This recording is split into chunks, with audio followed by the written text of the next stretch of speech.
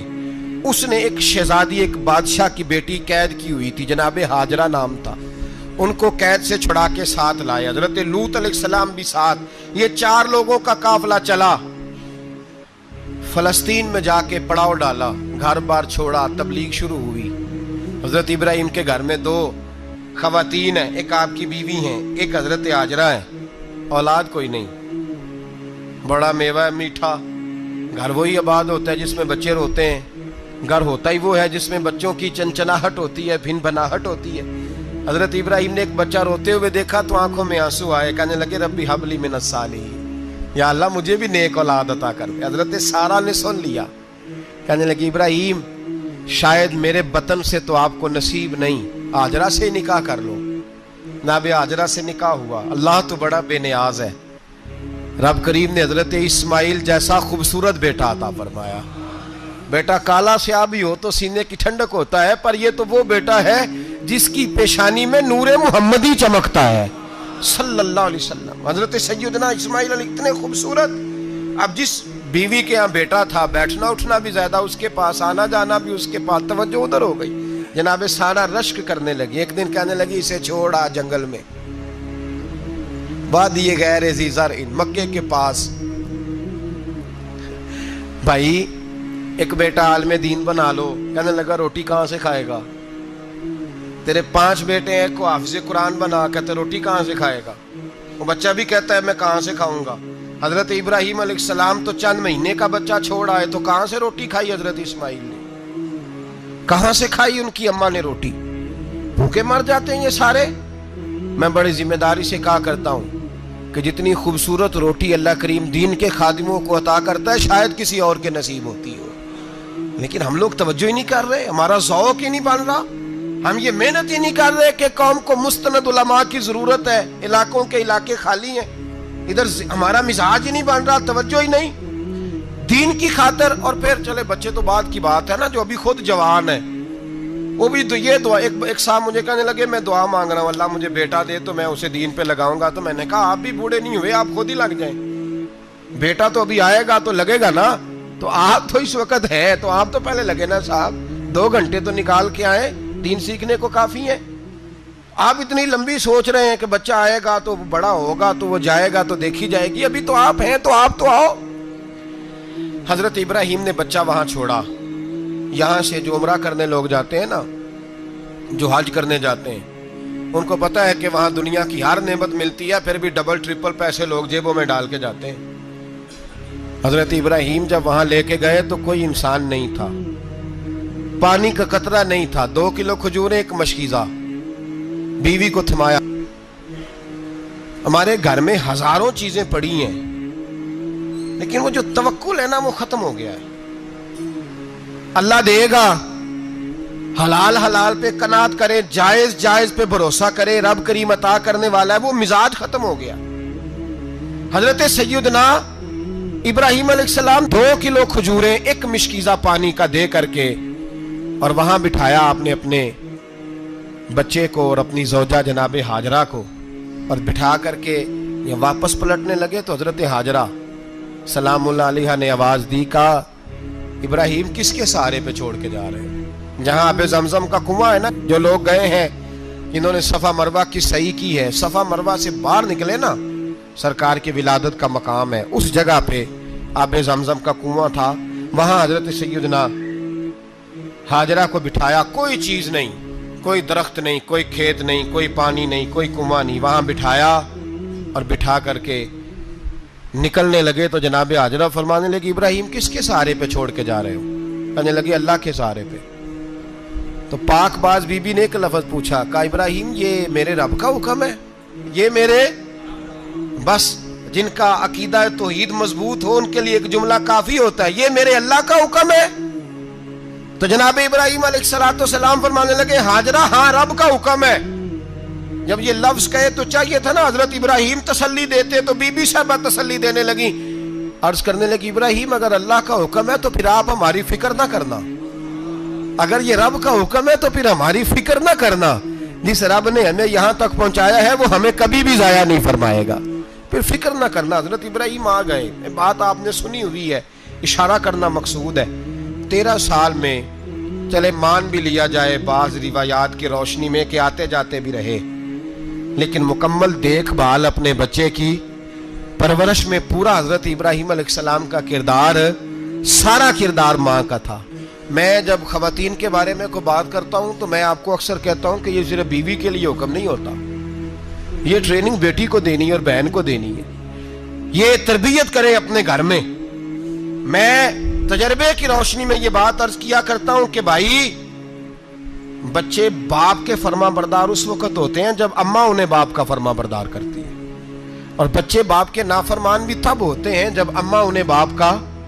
میں نے اپنے کانوں سے سنا ایک دفعہ ایک بچہ اپنے باپ سے کہہ رہا ہے آپ نے تو ساری زندگی باہر گزار دی, پیسے کمانا کون سا مشکل کام ہے, دکھ سکھ تو سارے اماں نے برداشت کیے, سکولوں میں وہ جاتی تھی, فلانا کام وہ کرتی تھی, فلانا کام.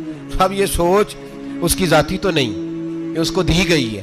اور اگر اس کو یہ سوچ دے دی جائے کہ اماں کہے کہ میں تو اپنوں میں رہی ساری زندگی, میں نے تو اپنوں میں وقت گزارا, اور تیرا باپ تو کئی دفعہ جنازے بھی نہیں پڑھ سکا, اس نے تو ماں باپ ایسے دفن کر دیے, وہ اگر یہ سوچ فراہم کرے تو پھر بچہ باپ کا فرما بردار ہوتا ہے. اور یہ والی روایتیں ہم بیوی کو سناتے ہیں, حالانکہ کس کو سنانی چاہیے بولیے؟ بہن اور بیٹی کو. بہن اور بیٹی کو سنائیں یہ باتیں, ان کو سمجھائیں تاکہ آگے جا کے وہ جو گھر ترتیب دیں وہ گھر بڑا عمدہ اور نکھرا ہوا ہو. حضرت سیدنا ابراہیم 13 سال کے بعد آئے, چونکہ گھر میں اللہ تبارک و تعالیٰ کی دوستی کا چرچا تھا, اللہ تبارک و تعالیٰ کی محبوبیت کا غلبہ تھا. 13 سال کے بعد فلما بالغ معہ سعیا, بیٹا جب اتنا بڑا ہوا کہ سال چلنے لگا تو حضرت ابراہیم نے اپنے بیٹے کو بلا کے کہا بیٹا مجھے خواب آئی ہے, میں تجھے ذبح کر رہا ہوں, تیری کیا رضا ہے؟ تو حضرت اسماعیل کہنے لگے یا ابت افعل ما تؤمر, ابا جی اللہ جیسے حکم دیتا ہے میرے ساتھ ویسے ہی کریں, جیسے اللہ حکم دیتا ہے ویسے ہی بولیے ویسے ہی کریں. حضرت حاجرہ کو کہا کہ ایک دوست نے دعوت کی ہے تو وہاں جا رہے ہیں. بی بی مطمئن ہے, تفصیلات کی ضرورت نہیں, ختم بات, اعتبار ہے, مطمئن ہو گئی. شیطان پیچھے سے آیا اماں کے پاس, ذرا تھوڑی دیر کے لیے تصور جمائیے, یہاں تو پڑوسن آ کے کوئی بات بتا دیتی ہے خاوند کے بارے میں تو کئی مہینے جھگڑا جاری رہتا ہے, پڑوسن محلے دار. شیطان نے آ کے بتایا لفظ کیا ہے, کہا حاجرہ تمہیں پتا ہے کہاں جا رہے ہیں؟ کہا دوست کی دعوت میں. تو کہنے لگے دوست کون ہے؟ رب کریم, اور ابراہیم کا خیال ہے کہ اس رب نے مجھے حکم دیا ہے کہ میں ذبح کروں. تو حضرت حاجرہ کہنے لگی کبھی باپ بھی بیٹے ذبح کرتے ہیں؟ تو شیطان کہنے لگا ان کا خیال ہے کہ ان کے رب نے حکم دیا ہے. تو جناب حاجرہ فرمانے لگی اگر رب نے حکم دیا تو پھر تو مجھے شیطان لگتا ہے, تو مجھے شیطان لگتا ہے. کا کیا مطلب؟ فرمانے لگی اگر رب کریم کا حکم ہے تو میرے پاس ایک اسماعیل ہے, اگر 1000 بھی ہوتے میں سارے اللہ کے راستے میں پیش کر دے دیتی. مالک کا ہی تو ہے سارا کچھ, اسی کا ہے, اس میں لیت اللہ کی کیا گنجائش. حضرت سیدنا ابراہیم علیہ السلام نے بیٹے کے حلق پہ چھری رکھ بھی دی اور چھری چلا بھی دی, رکھ بھی دی, اور وہ تو اللہ کریم نے فرمایا یا ابراہیم قد صدقت الرؤیا, ابراہیم تو نے خواب سچا کر دکھایا, وہ قیامت تک تیرا نام رہے گا. حضرت ابراہیم نے وطن بھی دیا, جان بھی دی, بیٹا بھی, اللہ کریم نے دمبے دیے, فرمایا یہ فدیہ ہے. اب یہ قربانی قیامت تک حضرت ابراہیم کے طریقے کے مطابق جاری ہے. حضرت ابراہیم بہت بڑے مہمان نواز تھے, بہت بڑے. آپ جب مصر میں قیام تھا تو بڑے بڑے لمبے چوڑے لنگر پکتے تھے, لوگ آیا جایا کرتے تھے, بڑا تفصیل کے ساتھ کھانا ہوتا تھا. مہمان نوازی آپ کی خاص صفت مبارکہ ہے.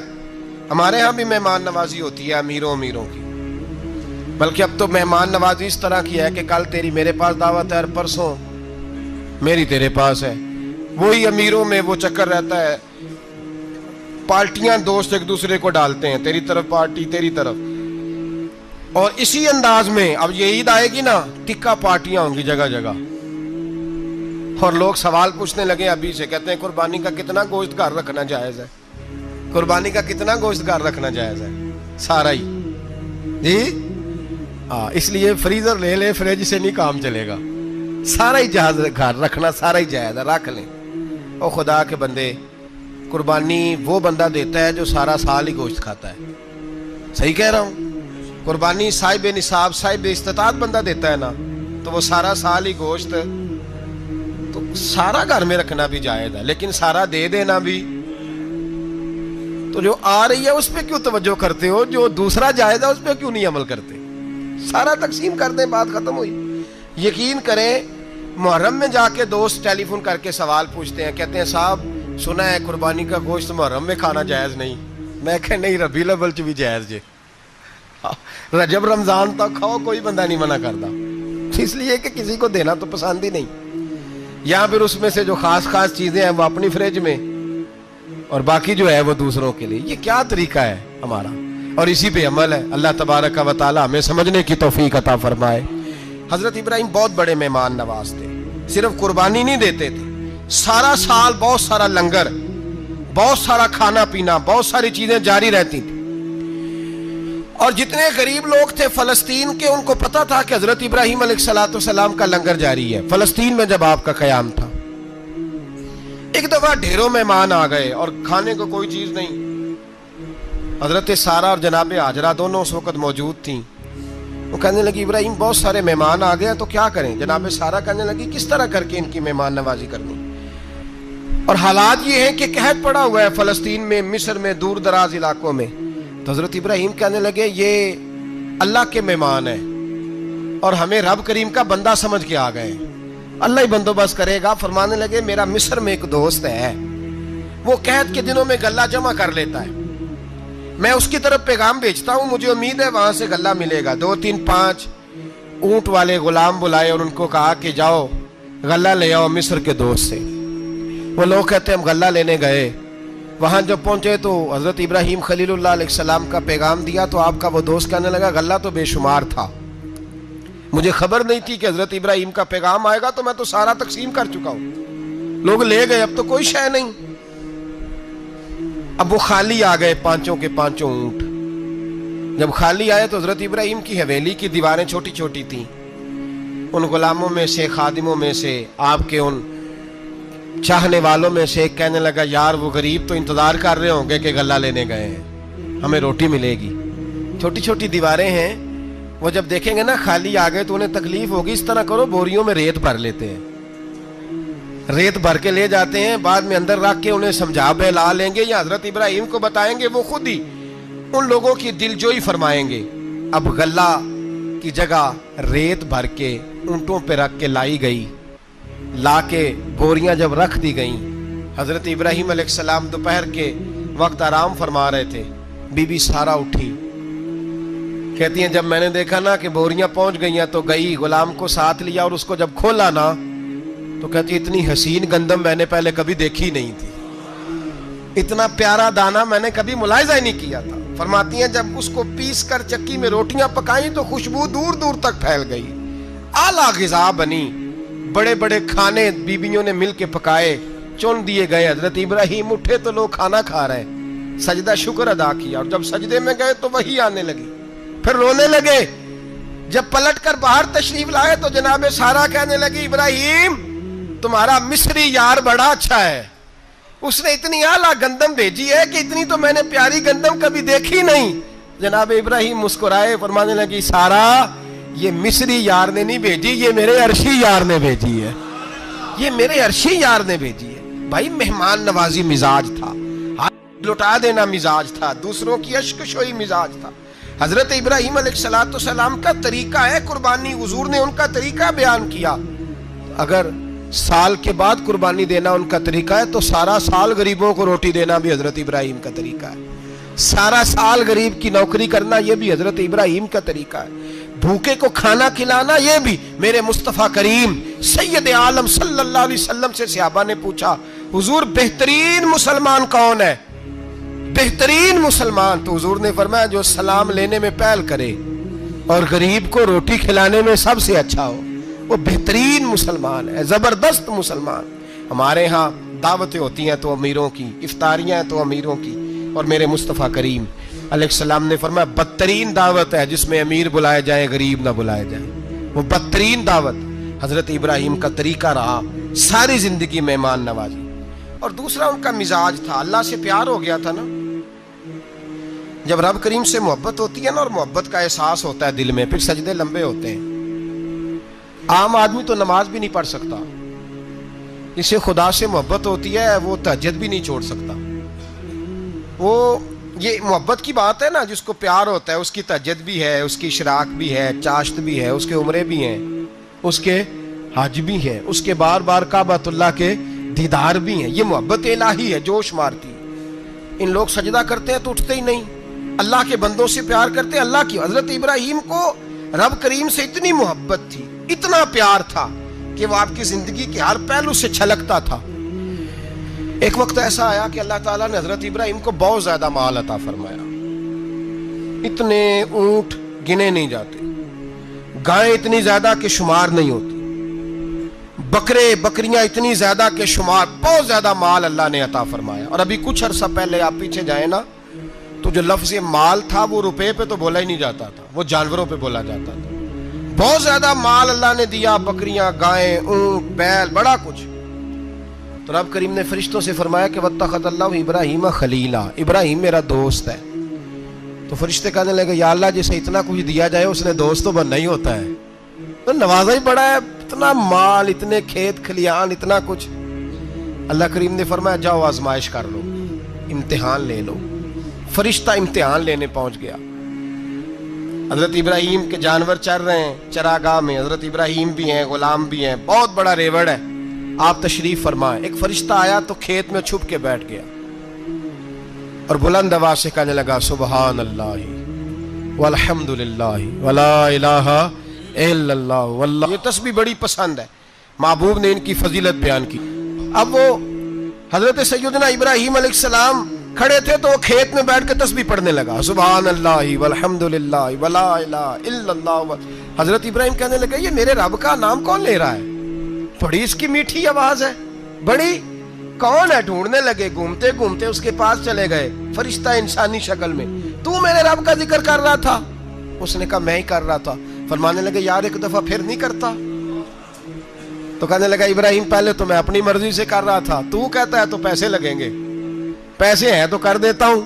حضرت ابراہیم کہنے لگے بول تو کیا لے گا, میرے اللہ کا ذکر سنانے کا کیا لے گا. کہنے لگا جتنی بکریاں آپ چرا رہے ہیں ساری دے دے تو میں اللہ کا ذکر سنا دیتا ہوں. آپ نے فرمایا بس جا تیری ساری ہوئی, میرے رب کا ذکر سنا. اور پھر شروع ہو گیا سبحان اللہ الحمدللہ ولا الہ الا اللہ واللہ اکبر. حضرت ابراہیم علیہ السلام کیف میں, یار پھر ذرا سنا, نا علمہ وچ پھسا سانو, تو یار دی گل سنا سانو, ذرا دوبارہ سنا. پھر سنایا, ایک دفعہ پھر کہا. فرشتہ کہنے لگا بس جی آپ کے پیسے پورے ہو گئے. حضرت ابراہیم کہنے لگے چل ایک دفعہ اور سنا. کہنے لگا پیسے لگیں گے, تو کیا لے گا. کہنے لگا گائیں بھینسیں ساری میری. فرمایا بس یار اتنی قیمت, تو سنا صحیح, سارا کچھ ہی تیرا. پھر شروع ہو گیا سبحان اللہ والحمدللہ ولا الہ الا اللہ واللہ اکبر. گائیں دے دیں, بھینسیں دے دیں, وہ ذکر سناتا ہے. حضرت ابراہیم کبھی مچلتے ہیں, کبھی روتے ہیں, کبھی آہیں بھرتے ہیں. تو میرے رب کا نام لے رہا ہے, ذرا پھر سے لے. کیف جاری ہے. کہنے لگا بس بھائی. حضرت ابراہیم فرمانے لگے تو اور لے لے جو لینا ہے, مجھے ذکر سنا. اس نے کہا ابراہیم بکریاں میں لے چکا, گائے بھینسیں میں لے چکا, اونٹ رہ گئے, سارے لے لوں گا پھر ذکر سناؤں گا. فرمایا جا تیرا ہوا تو ذکر سناتا رہ, میں دیتا ہوں. دے دیا, کچھ دیر ذکر کیا تو اب خاموش ہو گیا. حضرت ابراہیم خلیل اللہ علیہ السلام فرمانے لگے ذکر سنا. کہنے لگا ابراہیم اب تیرے پاس دینے کو کیا ہے, ہر چیز تو میں لے چکا. آپ فرمانے لگے یہ گائے بھینسیں بکریاں چرانے کے لیے تجھے کوئی نوکر ملازم بھی تو چاہیے نا. تو اس طرح کر, مجھے رکھ لے, میں روٹی نہیں مانگوں گا, کھانا نہیں مانگوں گا, تو اللہ کا ذکر سناتا رہنا, میں تیرے جانوروں کی نوکری کرتا رہوں گا. حضرت ابراہیم علیہ السلام نے جب یہ کہا نا, فرشتے کی آنکھوں میں آنسو آ گئے. تر دامنی پہ شیخ ہماری نہ جائیے, ہم دامن نچوڑ دیں تو فرشتے وضو کریں. فرشتہ رو پڑا اور کہنے لگا ابراہیم مجھے سینے سے لگاؤ, آپ واقعی اس قابل ہیں کہ اللہ آپ کو اپنا دوست بنائے, واقعی اس قابل ہیں کہ رب آپ کو اپنا. حضرت ابراہیم علیہ السلام کا خدا سے محبت کرنے کا نرالا انداز. اور میرے بھائی